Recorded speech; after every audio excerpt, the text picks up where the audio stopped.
Wait, let me get up to you. That's a big one. That's pretty big. Ethan just found a giant. Dude, that's your biggest. Holy cow. Wait a sec, let me come up to it. Oh my gosh. That's a giant. Oh my. That's some money, huh? Yeah. It's a giant. It's like a 350, 340, 350 bull. It's a nice bull. Oh. Let me see it. $30. It's a year old, 1 year old. It's a good antler. Yeah. Curl it. Show me the white side. It's the left side. Nice shed, dude. That's a stud. What if we found The match. shed? Shed hunting is a favorite activity for our family. It's something we try and do at least once every spring. I started shed hunting back in the 90s. Now, it seems everyone is trying to find antlers. What is it? Nice. And with that increase in popularity, unfortunately, comes regulation. We're going to dive into regulation changes in Nevada, Idaho, Wyoming, and our home state, Utah. And we'll talk about some of these regulation differences between these western states. There's a lot to know before you just head out and go shed hunting. Each state is vastly different. That thing stuck out like a sore thumb. Yeah. Where was it laying? Right behind us here. Like down Oh, this really? hill. It was right there. You wouldn't have seen it anyway No. if you were Dude, over. I've walked this fence line probably 4 times and passed that thing. He was on the fence line and I'm like, hey, walk the fence line because, and then I thought, let's go over here a little bit. So I started dragging him and he saw it right away. Yeah. Nice, dude. Oh. Right here, E. Oh! Here in Idaho, they have a new rule that went into effect in July 2024. Idaho Code now says a non-resident collecting shed antlers is now required to purchase a non-resident license. I called Idaho to verify what license that is, and it turns out it's basically a $185 non-resident hunting license. Plus, you'll need what I believe they call a $10 depredation fee for a grand total of $195. Sweet, Ethan's on the board. However, this license requirement does not apply to non-residents under 12 years of age, provided they are accompanied in the field by a licensed non-resident or a resident. You tired? Yeah. We just started. Keep going, guys. We're on our way up to check out this deadhead up on the hill. And on the hike up, there's a nice brownie right here. Let's go grab him. What do we got? Just a little teeny 6. Nice. Just a little guy. First brownie of the year. We're already finding a few. Whew, it's a good thing I need this hike. I wintered really well. Ethan may have one. Uh-oh, Ethan's got his on the board. He's got one. Let's go see it, buddy. Oh, it's a nice one. Oh, dude, that's a brown, isn't it? It is? No, you're right. It's 1 year old. That's a good one. Ethan's found the biggest so far. It's good. Woohoo, it's a white one. That's good. That means no one's been in here. We have a good chance to find white and browns. That's your biggest ever. Yeah. Nice. Utah is the cheapest and easiest place to gather up shed antlers, in my opinion. In Utah, you are only required to complete a free online antler gathering ethics course. Well, about 2 hours into the hike, I finally found one. You must complete the course and obtain a certificate of completion every year. And there it is. And this is important. You must have proof of completion on your possession January 1st through May 31st of every year. But Hey, keep going. in Utah, you can hunt sheds with this course completed up through May 31st. All right, here's a key. When you're out with your family, you always look in front of them because you always find sheds. I just found a shed in front of Tavish. Had him go pick it up for me. He said though, if he packs it out, it's his. It's a small brown or white. I don't know. It's not very big, but it's a shed. First big, well, just elk shed, not necessarily big. Nice little 5. Spotted her down there.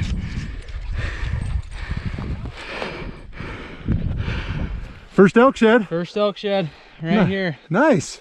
Beautiful. What do we got here in front of us? We got a nice little deadhead right there. A little 5-point there. Some Nice. broken tines. What's the rule on that? Do you know? We'll leave that one. Can't pick those up. Yeah. You can report them to the DWR, and if they deem it as non-poaching, they might donate it to you if you get lucky. Utah also has a new Deadhead Reporter app that allows you to report a deadhead find on your mobile device that should speed up the required authorization to keep them. This is important also. Don't touch or move the deadhead. It's possible the animal was poached.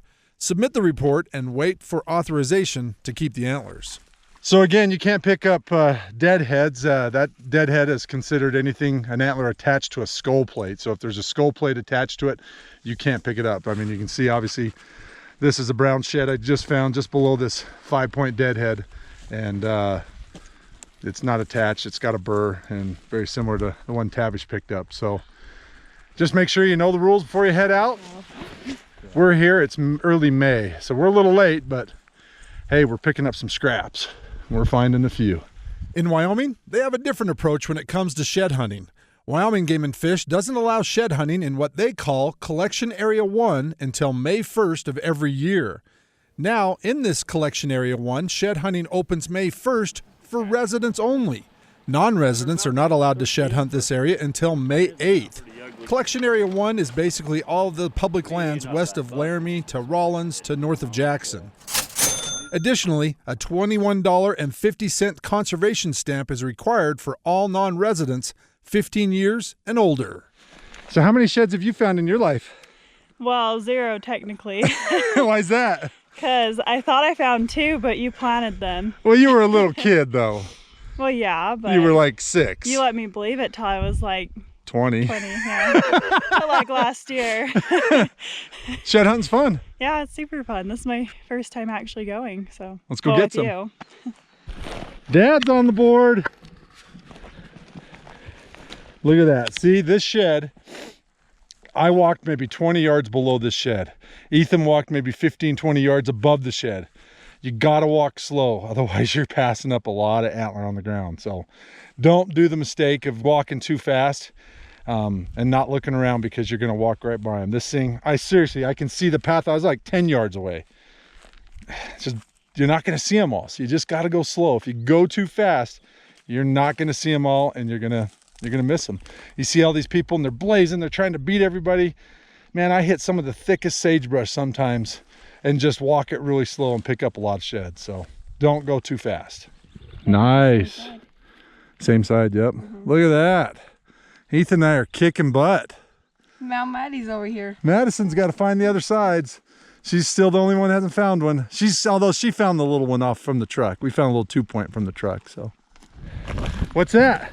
Brown. What is it? It's Probably a little 6. He's just 6? broasted, yep. Your first brownie. You've been looking a lot of years for your first brown one, huh? yeah. Cool. That was not far from where your boot blew up. Nope. What do you think? It's cool. Yeah. Good shed hunt? Yeah, it's fun. In 2021, the Nevada legislature adopted the Nevada Antler Shed Hunting Law. That law outlaws shed hunting in Elko, Eureka, Lander, Lincoln, Nye, or White Pine counties January 1st through April 30th. And just like Utah, everyone, including Nevada residents, are required to complete a free online education course every year and have it on their possession when the shed hunting season opens May 1st in these counties. Nice, got a brown. Little 6. Let me see it. Cool, it's a brownie. Look what Dad found. We found these right here. Right, almost, I've already touched them, but they were laying right next to each other. A set, 6-point.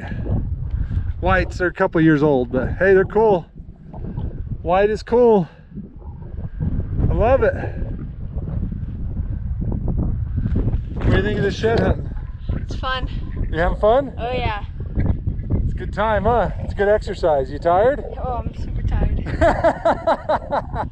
All right, let's put it on your pack. Another thing to note, these states have the option to have a temporary antler collecting closure. These are usually enacted when regions have high snow totals and the animals are struggling to just stay alive and don't need any undue pressures. As shed hunters, we need to keep that in mind. Don't unnecessarily push these animals.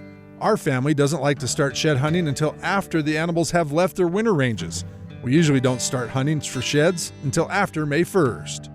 Super cool when you can come out with your kids, and especially when you find an area like this and there's not a lot of people have been in here and there's sheds around, so it's fun and it's good exercise.